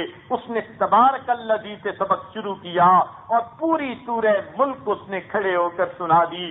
آج تک ہم حیران ہیں اتنا چھوٹا بچہ سورہ ملک کا حافظ کیسے بن گیا۔ جب پوچھوایا تو ماں نے بتایا میرے دل کی تمنا تھی، یہ چھوٹا سا تھا، بولنا بھی نہیں جانتا تھا، میں اس کے سامنے سورہ ملک پڑھتی تھی، روزانہ رات کو سوتے ہوئے سورہ ملک پڑھنا میرا معمول تھا۔ میں اس بچے کو ایسے سناتی تھی جیسے کسی استاد کو سناتے ہیں۔ تھوڑا تھوڑا بچے نے بولنا شروع کیا، اس نے الفاظ پک اپ کرنے شروع کر دیے۔ اتنی چھوٹی عمر میں اللہ نے اس کے سورہ ملک کا حافظ بنا دیا۔ تو یہ ماں پہ منحصر ہے کہ وہ چھوٹی عمر سے ہی بچے کے سامنے دین کی باتیں کرنے لگ جائیں۔ ماں بننا آسان ہے مگر ماں بن کر تربیت کرنا یہ مشکل کام ہے۔ آج کل کی سب سے بڑی بیماری یہی کہ بچیاں جوان ہو جاتی ہیں، اپنی شادی کے بعد مائیں بن جاتی ہیں مگر دین کا علم نہیں ہوتا، اس لیے ان کو سمجھ نہیں ہوتی ہم نے بچوں کی تربیت کیسے کرنی ہے۔ اس لیے ایسی محفلوں میں آنا انتہائی ضروری ہوتا ہے تاکہ بچیوں کو پتہ چل سکے کہ دینی نقطہ نظر سے ہم نے اپنی اولادوں کی تربیت کیسے کرنی ہے، بلکہ ایسی تقاریر ہوں، کتابیں ہوں، ان کو تو تحفے کے طور پہ دوسروں کو بھی ہدیے میں پیش کرنا چاہیے تاکہ وہ بھی ان باتوں کو سن کر اپنی زندگی میں لاگو کر سکیں۔ چنانچہ جب بچہ 7 برس کا ہو شریعت کا حکم ہے اس کو نماز پڑھانا شروع کر دیں، اور جب 10 برس کا ہو تو نماز پڑھنے کے اندر سختی کرنے لگ جائیں۔ یہ ماں باپ کی ذمہ داری ہے کہ وہ بچے کو دین سکھائیں، دین کی تعلیم دیں۔ حدیث پاک میں آتا ہے ایک مرتبہ سیدنا عمر رضی اللہ تعالی عنہ کے سامنے ایک باپ اپنے بیٹے کو لے کر آیا۔ بیٹا جوانی کی عمر کے قریب تھا مگر وہ ماں باپ کا نافرمان تھا۔ اس نے آ کر حضرت عمر رضی اللہ عنہ کے سامنے اپنا مقدمہ پیش کیا کہ یہ میرا بیٹا ہے مگر میری کوئی بات نہیں مانتا، نافرمان بن گیا ہے، آپ اسے سزا دیں یا سمجھائیں۔ حضرت عمر رضی اللہ عنہ نے جب باپ کی یہ بات سنی تو بیٹے کو بلا کر پوچھا کہ بیٹے بتاؤ تم اپنے باپ کی نافرمانی کیوں کرتے ہو؟ اس بیٹے نے آگے سے پوچھا امیر المومنین، ماں باپ کے اولاد پہ ہی حق ہوتے ہیں یا کوئی اولاد کا بھی ماں باپ پہ حق ہے؟ آپ نے فرمایا اولاد کے حق بھی ماں باپ پہ ہوتے ہیں۔ اس نے کہا کہ میرے باپ نے میرا کوئی حق ادا نہیں کیا۔ سب سے پہلے اس نے جو ماں چنی میرے لیے وہ ایک باندی تھی جس کے پاس کوئی علم نہیں تھا، نہ اس کے اخلاق ایسے نہ علم ایسا۔ اس نے اس سے اس کو اپنایا اور اس کے ذریعے سے میری ولادت ہوئی۔ تو میری ماں وہ کہ جس کے پاس ایسے اخلاق نہیں، دین کا علم نہیں، جب میری ولادت ہو گئی تو میرے باپ نے میرا نام جول رکھا۔ جول کا لفظی مطلب گندگی کا کیڑا ہوتا ہے، یہ بھی کوئی رکھنے والا نام تھا جو میرے ماں باپ نے رکھا۔ پھر ماں کے پاس کیونکہ دین کا علم نہیں تھا اس نے مجھے کوئی دین کی بات نہیں سکھائی اور میں بڑا ہو کر جوان ہو گیا۔ اب میں نافرمانی نہیں کروں گا تو کیا کروں گا؟ عمر رضی اللہ عنہ نے جب یہ سنا آپ نے فرمایا کہ ماں کے بیٹے سے زیادہ تو ماں باپ نے اس کے حقوق کو پامال کیا، اس لیے یہ بیٹے سے اب کوئی مطالبہ نہیں کر سکتے۔ آپ نے مقدمے کو خارج کر دیا۔ تو اس لیے ماں باپ کو چاہیے کہ وہ اولاد کو دین سکھائیں تاکہ بچے بڑے ہو کر اللہ کے بھی فرما بردار بنے، ماں باپ کے بھی فرما بردار بنے۔ شروع سے بچے کو نیکی سکھانا یہ ماں کی ذمہ داری ہوتی ہے۔ ان میں ایک نقطہ یہ بھی ذہن میں رکھ لیں کہ ماں کو چاہیے جب دینی شخصیات کا نام آئے، علماء کا نام، مشائخ کا نام، اولیاء کرام کا نام، انبیاء کرام کا نام، صحابہ کا نام، جب ایسی شخصیتوں کا نام آئے تو بڑے ادب کے ساتھ بچے کے سامنے نام لے. جب ماں دینی شخصیتوں کا نام ادب کے ساتھ لے گی تو بچے کو میسج ملے گا کہ بیٹا تم بھی ایسا بننا, تمہیں بھی عزت ملے گی. چنانچہ جب آپ اس طرح سے ان کو سامنے اچھا نام لیں گی تو بچہ عالم, حافظ, قاری بننے کی کوشش کرے گا, نیک بننے کی کوشش کرے گا. نیک بندوں کے احوال واقعات ان کو سنائیں اور بچے کو جو ہے ان کا تعارف کروائیں. جب آپ تعارف کروائیں گی تو بچے کے پاس ایک ذخیرہ علم کہا جائے گا کہ میں نے بھی ایسے بننا ہے. عام طور پر بچوں کو عام طور پر مائیں اپنے بچوں کو اس قسم کے واقعات نہیں سناتی, بلکہ کبھی سنانا بھی ہے. کسی نے مرغے کی کہانی سنائی اور کسی نے بلی کی کہانی سنائی اور کسی نے چڑیا کی کہانی سنائی اور بڑی خوش ہوتی ہیں کہ میرا بچہ مرغے کی کہانی سن کے سو جاتا ہے. یہ مرغے کی کہانی سن کے تو سو گیا, لیکن جب بڑا ہوگا تو مرغے کی ایک ٹانگ ہانکا کرے گا. پھر ماں پریشان ہوگی کہ اب میرا بچہ کیا بن گیا. اس لیے چاہیے باتیں بھی سنانی ہو تو نیک بندوں کے واقعات سنائیں اور ان کو جنت کی باتیں سنائیں, تو اس سے بچے کے اندر نیکی کا شوق آتا ہے. چھوٹے بچے کو سلام کرنے کی عادت ڈلوائیں, اسے بتائیں کہ بیٹے دوسروں کو دیکھو تو سلام کیا جاتا ہے, دونوں ہاتھوں سے سلام کرنے کی عادت ہو, سلام کے الفاظ اس کو سکھائیں.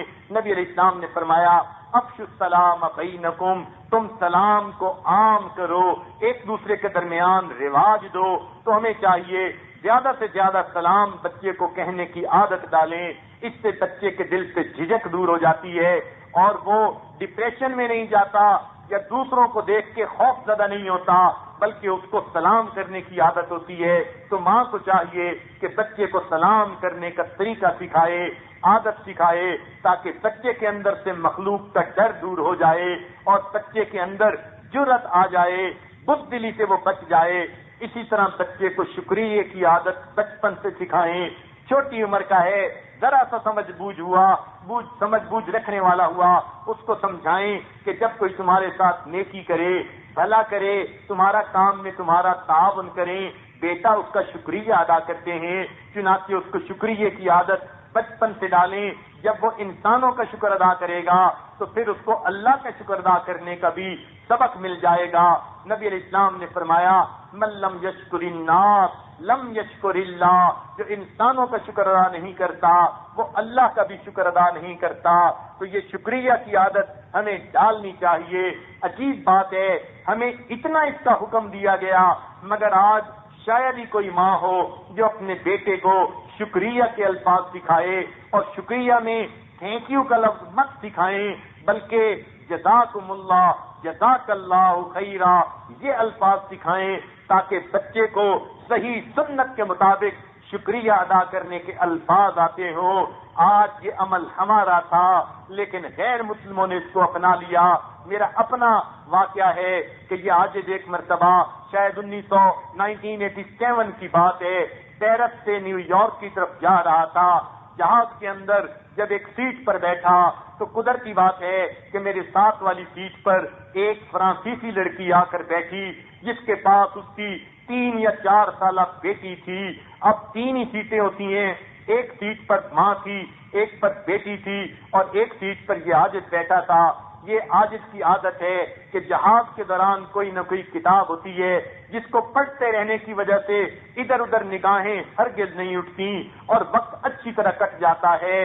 اس لیے عاجز نے کتاب پڑھنی شروع کر دی. تھوڑی دیر کے بعد ایئر ہوسٹس آئی اور اس نے کہا جی کہ کھانا سرو کرنا ہے. عاجز نے تو معذرت کر لی کہ پیرس کا کھانا معلوم نہیں کیسا ہوگا, اس لیے سفر کے دوران یا تو اپنا پکا ہوا کھانا ساتھ رکھتا ہے, اگر نہ ہو تو پھر برداشت کرتا ہے, منزل پر پہنچ کر کھانا کھاتا ہے. معذرت کر لی مگر اس لڑکی نے تو کھانا لے لیا. اب جب کھانا اس نے لے لیا اپنی بیٹی کو بھی کھلانے لگی, خود بھی کھانے لگی. چونکہ ساتھ والی کرسی پر تھی تو انسان نہ بھی متوجہ ہو اسے اندازہ تو ہوتا ہے کہ ہو کیا رہا ہے. چنانچہ میں اگرچہ کتاب پڑھ رہا تھا مگر مجھے اندازہ ہو رہا تھا اس کی حرکات سکنات سے کہ یہ کر کیا رہی ہے. اس نے اپنی بچی کے منہ میں ایک لقمہ ڈالا, چاولوں کا، اور جب لقمہ بچی نے کھا لیا وہ کہنے لگی ٹے تھینک یو، چنانچہ بچی نے تھینک یو کہا، پھر دوسرا لقمہ ڈالا، پھر تھینک یو کہلوایا۔ ہر لقمہ ڈالنے کے بعد وہ ماں اپنی بچی سے تھینک یو کا لفظ کہلواتی۔ میرے اندازے کے مطابق ایک کھانے میں اس فرانسیسی لڑکی نے اپنی بچی سے 36 مرتبہ تھینک یو کے الفاظ کہلائے۔ اب میں حیران تھا کہ یہ تھینک یو کی عادت بچی کی واقعی گھٹی میں پڑ جائے گی اور یہ ساری عمر شکریہ ادا کرنے والی بن جائے گی۔ تو یہ عمل تو تھا مسلمانوں کا، مسلمان بیٹیوں نے بھلا دیا اور کافروں کی بیٹیوں نے اسے اپنا لیا۔ اس لیے ہمیں چاہیے ہم بچپن سے ہی بچے کو یہ آداب سکھائیں، سلام کرنے کی عادت ڈالیں، شکریہ کرنے کی عادت ڈالیں۔ جب بچے کو ماں نے شکریہ کرنے کی عادت ڈالی نہیں ہوتی، بڑا ہو کے بچہ نہ کبھی باپ کا شکریہ ادا کرتا ہے، نہ بہن کا شکریہ ادا کرتا ہے، نہ ماں باپ کا شکریہ ادا کرتا ہے، اور کئی تو ایسے منحوس ہوتے ہیں وہ خدا کا بھی شکر ادا نہیں کرتے، نہ شکرے بن جاتے ہیں۔ یہ غلطی کہاں تھی؟ ماں نے ابتدا سے یہ عادت ڈالی ہی نہیں۔ اس لیے جب بھی بچے کو کوئی چیز دیں، کوئی چیز کھلائیں، اس کا کوئی کام کریں، اس کو کپڑے پہنائیں، کپڑے بدلوائیں، بچے کو فوراً کہیں بیٹا مجھے جزاک اللہ کہو، تو بچہ پھر آپ کو جب جزاک اللہ کہے گا تو پتہ ہوگا کہ میں نے شکریہ ادا کرنا ہے۔ یہ ایک عادت اچھی ہوگی جو بچے کے اندر پختہ ہو جائے گی۔ ایک بات بچے کو اور سکھائیں کہ بیٹے سب نیکیوں میں سے بڑی نیکی یہ ہے کہ تم نے کسی کو دکھ نہیں دینا، کسی کو تکلیف نہیں دینی۔ بچے چھوٹے ہوتے ہیں، ایک دوسرے سے جلدی جھگڑ پڑتے ہیں، جلدی لڑ پڑتے ہیں، لیکن جب آپ بچے کو سکھائیں گی بچے تم دوسرے کو تکلیف نہ دینا، کسی کا دل نہ دکھانا، تو ایسا کرنے سے بچے کے دل میں اہمیت آئے گی کہ دوسروں کا دل دکھانا یہ اللہ تعالیٰ کو بہت ناپسند ہے۔ یاد رکھنا بیماریوں میں سے سب سے بری بیماری دل کی بیماری ہوتی ہے، اور دل کی بیماریوں میں سے سب سے بری بیماری دل آزاری ہوتی ہے، اور آج دل آزاری کی عادت عام ہے۔ ایسی باتیں کر دیتی ہیں، دوسرے کا دل جلتا رہتا ہے، دوسرے کا دل کئی دنوں تک غمگین رہتا ہے، ایسی جو ہے زہر والی بجھی ہوئی بات کر دیتی ہیں کہ دوسرا تنہائیوں میں جا جا کے روتا ہے۔ دوسرے کے دل کو دکھانا آج سب سے آسان کام بن گیا، حالانکہ اللہ کے ہاں سب سے زیادہ بڑا گناہ یہی ہے کسی بندے کے دل کو دکھا دیا جائے۔ کہنے والے نے کہا مسجد ڈھا دے، مندر ڈھا دے جو کچھ دھینے، پر کسی دا دل نہ ڈھاویں، دل وچ رب تائیں رہندے۔ تو مسجد گرا دے، مندر گرا دے، جو تیرے دل میں آتا ہے گرا دے، لیکن کسی کا دل نہ گرانا، اس لیے کہ دل میں تو اللہ تعالیٰ بستے ہیں۔ جب آپ بچے کو یوں سمجھائیں گی کہ دل اللہ کا گھر ہے، کسی کا دل نہ توڑنا، تو بچے کو احساس ہوگا کہ میں نے اچھے اخلاق اپنانے ہیں اور دوسرے کے دل کو صدمہ نہیں دینا۔ اگر بچہ کبھی لڑ پڑے تو آپ دیکھیں کہ کس کی غلطی ہے، اس کو سمجھائیں پیار سے، بیٹا ابھی غلطی کی معافی مانگ لو تو قیامت کے دن اللہ رب العزت کے سامنے تمہاری یہ غلطی پیش ہی نہیں ہوگی۔ تو بچے کو معافی مانگنے کی فضیلت سنائیں، معافی مانگنے کا طریقہ بتائیں، اس کے ذہن سے شرم ختم کریں، وہ بے جھجک ہو کے معافی مانگنے کا عادی بن جائے۔ غلطیاں چھوٹوں سے بھی ہوتی ہیں، بڑوں سے بھی ہوتی ہیں۔ بچے کو سمجھائیں کہ بیٹے جب بھی کوئی ایسی غلطی ہو جائے جو کام بندہ کر بیٹھے نہیں کرنا تھا تو ایسے وقت میں معافی مانگ لینی چاہیے۔ تو بندوں سے بھی معافی مانگے، اپنے بہن بھائیوں سے اگر بدتمیزی کرے یا اس نے کوئی ان کو دکھ تکلیف دی یا جھگڑا کیا تو وہ ان سے بھی معافی مانگے، اور پھر اسے کہیں کہ اللہ سے بھی معافی مانگ لو تاکہ اللہ تعالیٰ بھی آپ سے ناراض نہ ہو۔ ہر وقت اللہ تعالیٰ کی ناراضگی کی بات اس کے دل میں ڈالنا کہ نیک کام کرنے سے اللہ خوش ہوتے ہیں، فلاں کام کرنے سے اللہ ناراض ہوتے ہیں، حتیٰ کہ بچے کے دل میں یہ بات اتر جائے کہ اللہ کی ناراضگی سب سے بڑی چیز ہوتی ہے۔ یہ بچے کی اچھی تربیت کے لیے انتہائی ضروری ہوتی ہے۔ اب اس کا یہ مطلب نہیں کہ بچے کو شروع سے ہی ایسے قیدی بنا کے رکھ دیں کہ اس کو کھیلنے کودنے کا موقع ہی نہ دیں۔ بچپن کی عمر کھیلنے کودنے کی ہوتی ہے۔ بچے کو جائز طریقہ سے اچھی طرح اچھلنے کھیلنے اور کودنے کا موقع عطا کریں۔ بھاگنے دوڑنے کا موقع عطا کریں. یہ بچے کی جسمانی صحت کے لیے ضروری ہوتا ہے. بچہ بچہ ہی ہوتا ہے، جب تک وہ کھیلے کودے گا نہیں اس کی جسمانی نشو و نما کیسے ہوگی؟ اور بچوں سے وہی کچھ توقع رکھیں جو بچوں سے رکھ سکتے ہیں.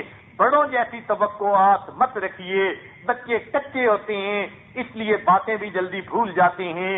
اس لیے ان کی چھوٹی چھوٹی معصوم باتوں سے، شرارتوں سے کبھی کبھی درگزر بھی کر دیا کریں، انجان بن جایا کریں جیسے آپ نے دیکھا ہی نہیں. تو اس طرح بچے کی تربیت اچھی ہو جاتی ہے. امام شافعی رحمۃ اللہ علیہ کے بارے میں آتا ہے کہ 13 سال کی عمر میں انہوں نے علوم دینیہ کو حاصل کر لیا تھا، اور ایک جگہ انہوں نے درس قرآن بھی دینا شروع کر دیا تھا. عجیب بات ہے، 13 سال کی عمر میں انہوں نے درس قرآن دینا شروع کر دیا تھا. ہمارے مشائخ نے اسی طرح چھوٹی عمر میں بڑے بڑے کمالات حاصل کر لیے. خواجہ معصوم رحمت اللہ علیہ نے اپنے والد مجدد الف ثانی رحمت اللہ علیہ سے 12 سال کی عمر میں خلافت پا لی تھی. تو پہلے وقتوں کے حضرات بچپن سے ان کو نیکی ملتی تھی، ماں کی گود سے ان کو اثرات ملتے تھے. تو 12-15 سال کی عمر تک پہنچتے پہنچتے وہ بڑے علوم حاصل کر لیا کرتے تھے اور بڑے وہ معارف حاصل کر لیا کرتے تھے. تو امام شافعی رحمۃ اللہ علیہ اگرچہ بچپن کی عمر تھی مگر درس قرآن دینا شروع کیا. ان کے درس قرآن میں کئی بڑے بڑے بوڑھے سفید ریش آ کر بیٹھتے تھے، مشائخ آ کر بیٹھتے تھے اور ان کے علمی معارف پر مبنی درس کو سنا کرتے تھے. چنانچہ ایک مرتبہ امام شافعی رحمۃ اللہ علیہ درس دے رہے تھے اور درس تفسیر درس قرآن دے رہے تھے. اچانک 2 چڑیاں آپس میں لڑتی لڑتی ان کے قریب آ کر گریں. جیسے ہی آ کر گریں انہوں نے اپنے سر سے عمامہ اتارا اور دونوں چڑیوں کے اوپر رکھ دیا. جب انہوں نے درس کے دوران یہ کیا تو جو بڑے بوڑھے قسم کے لوگ تھے، سنجیدہ عمر کے لوگ تھے، انہوں نے اس چیز کو برا محسوس کیا کہ درس قرآن کے درمیان یہ بچوں والی بات کر دی. امام شافعی رحمۃ اللہ علیہ بھی آخر عالم بن گئے تھے اور ان کو اللہ نے سمجھ عطا فرما دی تھی، یہ بھی سمجھ گئے. چنانچہ انہوں نے عمامہ اٹھا کر پھر اپنے سر پہ رکھ لیا اور حدیث سنائی کہ نبی علیہ السلام نے فرمایا الصبی صبی ولو کان ابن نبی، بچہ بچہ ہوتا ہے اگرچہ کسی نبی کا بیٹا کیوں نہ ہو. تو اس حدیث کو سنانے سے جن لوگوں کے دلوں میں کوئی بات وارد ہوئی تھی وہ بات صاف ہو گئی. تو بچہ تو بہرحال بچہ ہی ہوتا ہے. نبی علیہ السلام بچوں کے ساتھ بڑی محبت و پیار سے پیش آتے تھے. حضرت انس رضی اللہ عنہ ایک صحابی ہیں، بچپن سے ہی نبی علیہ السلام کی خدمت میں آتے جاتے ہیں. خود فرماتے ہیں ایک دفعہ نبی علیہ السلام نے مجھے کوئی کام کہا کہ جا کر دو. میں گھر سے باہر نکلا اور میں نے راستے میں لڑکوں کو کھیلتے دیکھا، وہ مجھے کھیل اچھا لگا، میں کھیل دیکھنے میں مصروف ہو گیا. بہت دیر ہو گئی، نبی علیہ السلام میرا انتظار فرماتے رہے حتیٰ کہ نبی علیہ السلام بھی گھر سے باہر تشریف لائے. مجھے کھڑے دیکھ کر آپ میرے پاس آئے، پیار سے میرے سر پہ ہاتھ پھیرا اور کہا انس میں نے تجھے جو کام کہا تھا وہ کر آؤ. میں نے کہا اچھا میں ابھی کر کے آتا ہوں. نبی علیہ السلام نے ڈانٹا نہیں، نبی علیہ السلام نے مارا نہیں، نبی علیہ السلام نے ٹوکا نہیں. اتنی بات دوبارہ یاد کروا دی کہ انس میں نے کام کہا تھا وہ جا کے کراؤ. کہنے لگے میں بھاگ کے گیا اور میں نے وہ کام کر دیا. تو نبی علیہ السلام کی تربیت کا یہ معاملہ، بچے کے ساتھ محبت و پیار سے پیش آئیے. خود فرماتے ہیں ایک مرتبہ میری والدہ نے انگور کا ایک گچھا دیا کہ جا کے نبی علیہ السلام کی خدمت میں پیش کراؤ. فرمانے لگے میں انگور کا گچھا لے کے چل پڑا.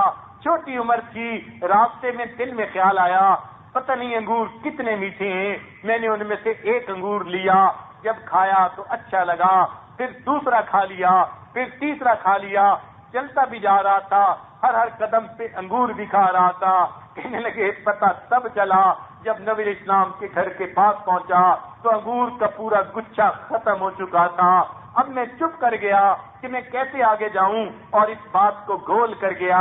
کافی دنوں کے بعد نبی علیہ السلام ہمارے گھر تشریف لائے. میری والدہ نے باتوں کے درمیان پوچھا اے اللہ کے محبوب میں نے آپ کی خدمت میں تحفہ بھیجا تھا، آپ کو کھجور پسند آپ کو وہ انگور پسند آ گئے.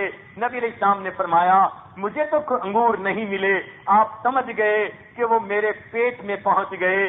چنانچہ اس کے بعد نبی علیہ السلام جب مجھے ملتے تھے پیار سے مجھے دیکھتے تھے اور میرا کان پکڑ کر پیار سے کہتے، انس میرے انگور کا گچھا کہاں ہے؟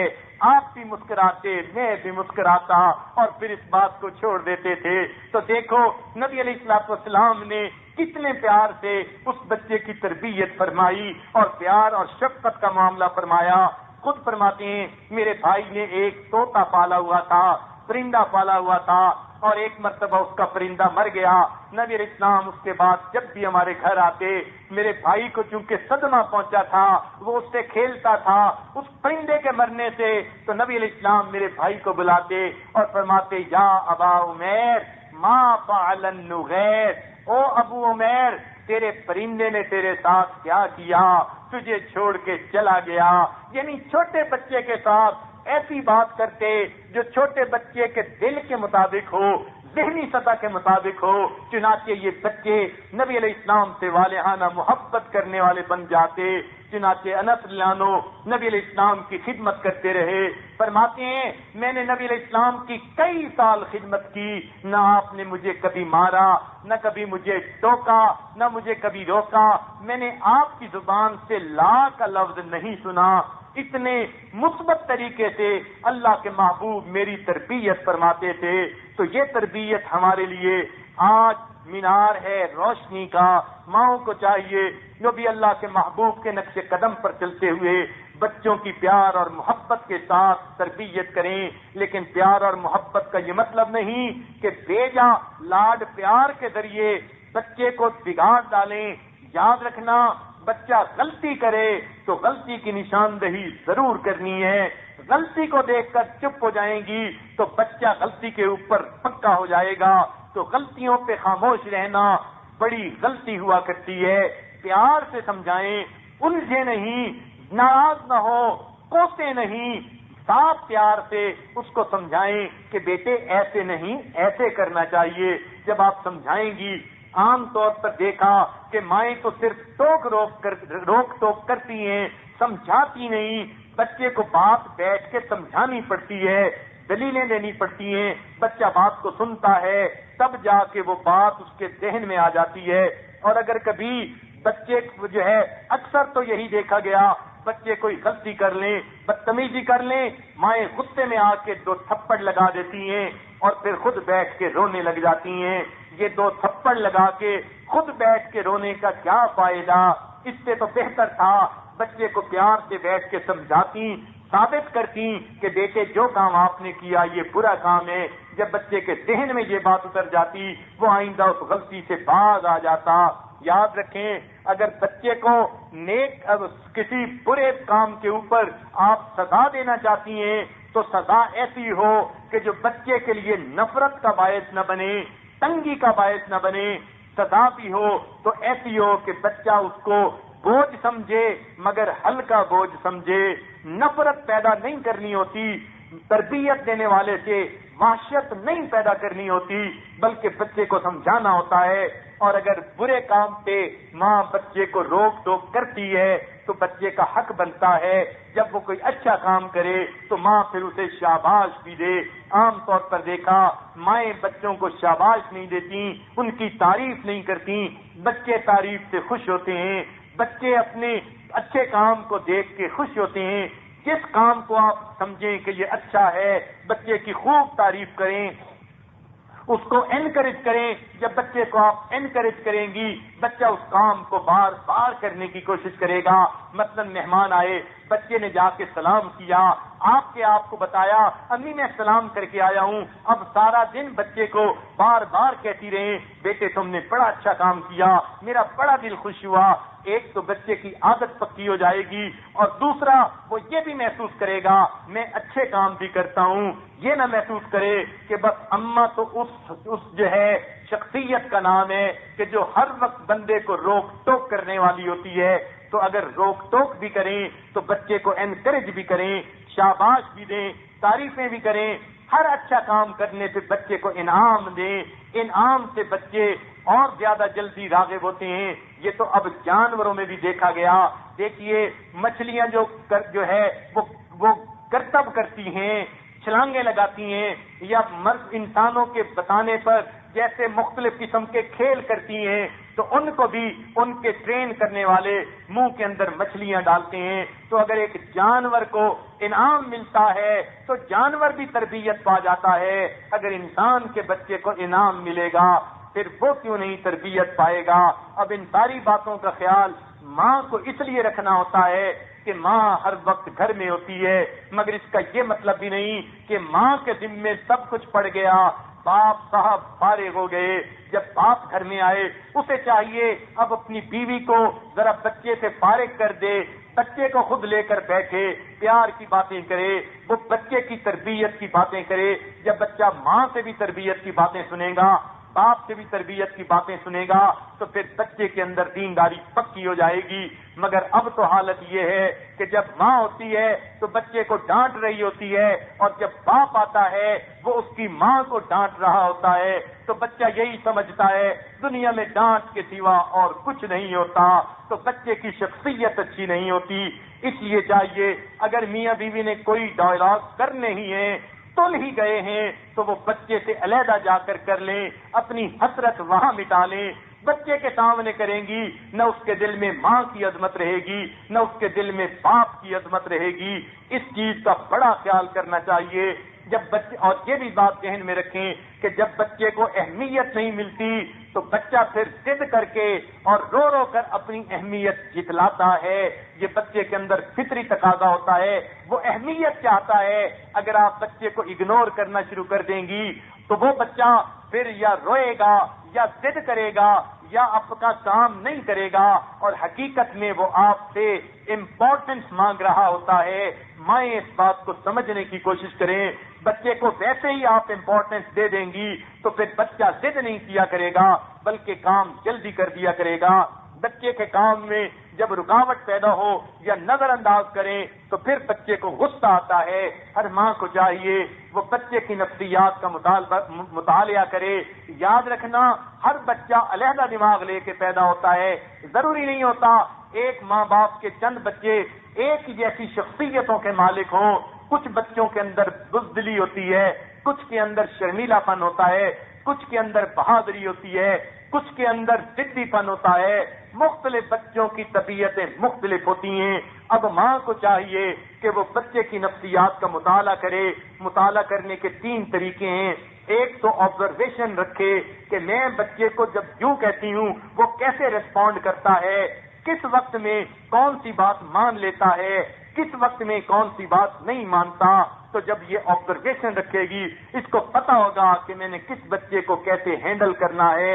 ایک تو آبزرویشن کے ذریعے سے، اور دوسرا اگر کبھی کوئی بات بچہ بری کر جائے تو پھر جب پیار کا وقت ہو وہی بچہ جس نے ضد کی، جس نے بات نہ مانی اور پھر ماں سے تھپڑ بھی کھا لیے، تھوڑی دیر کے بعد کھانا کھاتے ہوئے امی سے پیار کی باتیں بیٹھا کر رہا ہوگا۔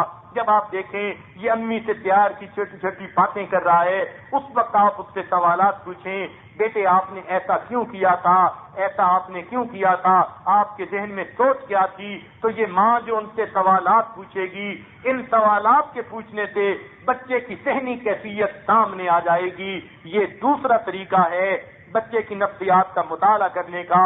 اور تیسرا یہ کہ بچے کے ساتھ برتاؤ اس کے مطابق کریں۔ تیسرا یہ ہے کہ بچے سے مشورہ کر لیا کریں کہ بیٹے ایک بات بتاؤ کہ جب میں تمہیں ایسا کہتی ہوں اور آپ میری بات مان لیتے ہو، دیکھو مجھے کتنی خوشی ہوتی ہے۔ کئی دفعہ میں کہتی ہوں تم نہیں مانتے، وجہ کیا ہوتی ہے؟ تو بچے سے مشورہ پوچھا کریں، بچہ بتائے گا کہ یہ وجہ تھی جو میں نے نہ مانی۔ تو 3 چیزوں سے بچے کی شخصیت کا پتہ چل جاتا ہے، مشاہدے کے ذریعے سے، سوالات کے ذریعے سے، مشورے کے ذریعے سے۔ تو ماں کو چاہیے بچے کی شخصیت کی جو باتیں خود محسوس کرے اپنے میاں کو بتا دے، پھر میاں بیوی مشورہ کریں کہ اس بچے کو ہم نے کیسے بنانا ہے۔ ہمارے مذاہب، ہمارے مشائخ تو اپنے بچوں کی خوب تربیت کیا کرتے تھے، میاں بیوی مل کر۔ یاد رکھنا ہر عظیم انسان کے پیچھے عظیم ماں باپ ہوا کرتے ہیں، جس کی وجہ سے بچے بڑے بنتے ہیں۔ آج بچیوں کو تربیت کا پتہ نہیں ہوتا۔ کئی تو ایسی ہوتی ہیں بیچاری کہ چھوٹے سے بچے سے غلطی ہوئی یا بچے نے رونا شروع کر دیا، غصے میں آ کے اب ان کو پتہ ہی نہیں چلتا کیا کہہ رہی ہیں، کبھی اپنے آپ کو کوسنا شروع کر دیتی ہیں، میں مر جاتی تو اچھا تھا، کبھی بچے کو بد دعائیں دینا شروع کر دیتی ہیں۔ یاد رکھنا، بچے کو کبھی بد دعائیں نہ دینا، کوئی زندگی میں ایسا وقت نہ آئے کہ غصے میں آ کے بد دعائیں دینے لگ جانا، ایسا کبھی نہ کرنا۔ اللہ کے ہاں ماں کا مقام ہوتا ہے، ماں کے دل سے، ماں کی زبان سے جو دعا نکلتی ہے تو وہ سیدھی اوپر جاتی ہے، عرش کے دروازے کھل جاتے ہیں، دعا اللہ کے ہاں پیش کر دی جاتی ہے اور قبول کر دی جاتی ہے۔ مگر شیطان بڑا مردود ہے، وہ ماں کے ذہن میں یہ ڈالتا ہے میں گالی تو دیتی ہوں مگر میرے دل میں نہیں ہوتی، یہ شیطان کا بڑا پھندا ہے۔ حقیقت میں تو وہ بد دعا کے الفاظ کہلواتا ہے اور ماں کو تسلی دیتا ہے، تو نے کہا تو تھا مر جاؤ مگر تمہارے دل میں نہیں تھا۔ کبھی جو ہے شیطان کے دھوکے میں نہ آنا، بچے کو بد دعا نہ کرنا۔ کئی مائیں بچوں کو بد دعائیں دے کے ان کی عاقبت خراب کر دیتی ہیں، اپنی زندگی برباد کر دیتی ہیں۔ چنانچہ ایک عورت کو اللہ نے بیٹا دیا مگر وہ غصے میں قابو نہیں پا سکتی تھی، چھوٹی چھوٹی بات پر بچے کو کوسنے لگ جاتی۔ ایک دفعہ بچے نے کوئی بات ایسی کر دی، غصہ آیا، کہنے لگی تو مر جاتا تو اچھا تھا۔ اب ماں نے جب یہ الفاظ کہہ دیے، اللہ نے اس کی دعا کو قبول کر لیا، مگر بچے کو اس وقت موت نہیں دی، بلکہ بچے کو اللہ نے نیک بنایا، اچھا بنایا، لائق بنایا۔ وہ بیٹا بڑا ہوا، عین بھرپور جوانی کا وقت تھا، نیک بن گیا، لوگوں میں عزت ہوئی، لوگ نام لیتے، بیٹا ہو تو فلاں جیسا ہو۔ پھر اللہ نے اس کو بخت دیے، کاروبار بھی اچھا ہو گیا۔ جب بھرپور جوانی تھی، جب کاروبار بہت اچھا تھا، جب لوگوں میں اس کی عزت تھی، تذکرے اور چرچے تھے، اب ماں نے اس کی شادی کا پروگرام بنایا، خوبصورت لڑکی کو ڈھونڈا، شادی کی تیاریاں کی۔ جب شادی میں صرف چند دن باقی تھے، اس وقت اللہ نے اس بیٹے کو موت عطا کر دی۔ اب ماں رونے بیٹھ گئی، میرا تو جوان بیٹا رخصت ہو گیا، رو رو کے حال خراب کر لیے۔ کسی اللہ والے کو اللہ نے خواب میں بتلا دیا، ہم نے اس کی دعا کو ہی قبول کیا تھا، اس نے بچپن میں کہا تھا تو مر جاتا تو اچھا تھا، ہم نے نعمت اس وقت واپس نہیں لی، ہم نے اس نعمت کو بھرپور بننے دیا۔ جب عین شباب کے عالم میں، جوانی کے عالم میں یہ پہنچا، نعمت پک کے تیار ہو گئی، ہم نے اس وقت پھل توڑا تاکہ ماں کو سمجھ لگ جائے اس نے کس نعمت کی ناقدری کی۔ اب سوچئے، اپنی بد دعائیں اپنے سامنے آتی ہیں تو یہ قصور کس کا ہوا؟ اولاد کا ہوا یا ماں باپ کا ہوا؟ اس لیے بچیوں کو دینی تعلیم دینا اور ان کو سمجھانا کہ بچوں کی تربیت کیسے کی جاتی ہے، یہ انتہائی ضروری ہے۔ ہمارے یہ عنوان انشاءاللہ کل بھی چلے گا، اس میں بتایا جائے گا کہ ماں کو بچوں کی تربیت کے لیے، یہ تو چھوٹے بچوں کی چھوٹی عمر کی باتیں تھیں، اب ذرا بڑے بچوں کی تربیت کے لیے کن کن باتوں کا خیال رکھنا چاہیے، یہ انشاءاللہ کل بتایا جائے گا۔